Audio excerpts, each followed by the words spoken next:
yan mga idol, ihaw tayo ng ano, bangus. Yan. So magtatanghali na, kailangan nating magluto na ng pang-ulam natin. Ang view dito.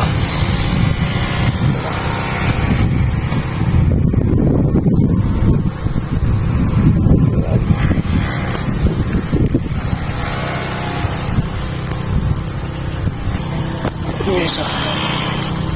So dito lang natin yung nilagay sa gilid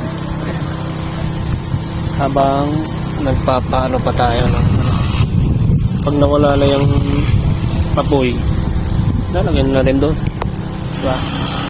Okay mga kailaw, anong masarap dito, ulamin o pulutanin? Yan o, diba? Oh, laki nyan.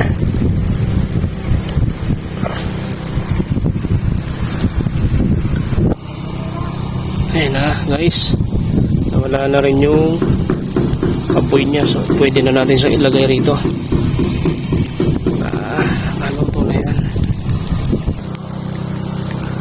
Yan, so sa mga gusto ng parte, yan, mag-comment na lang kayo, ibabato ko na lang sa comment section sa mga gustong tumikim ng ating inasal.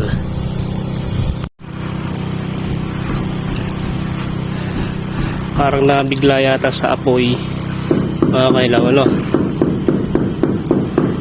So yan o sadyang sa labas lang naman na ano yan, sunog. Ang lakas kasi ng apoy. So antayin lang natin siya na yan, yung loob kasi medyo ano pa medyo hilaw-hilaw pa.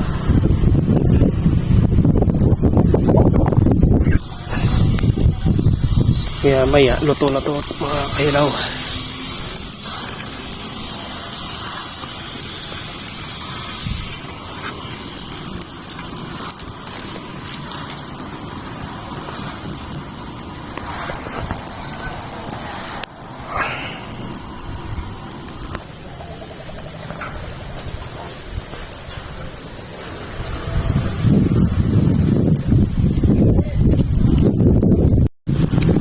So, luto na to.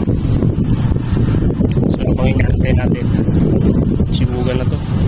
Pero isang piece na maubos nito. Tara, tara.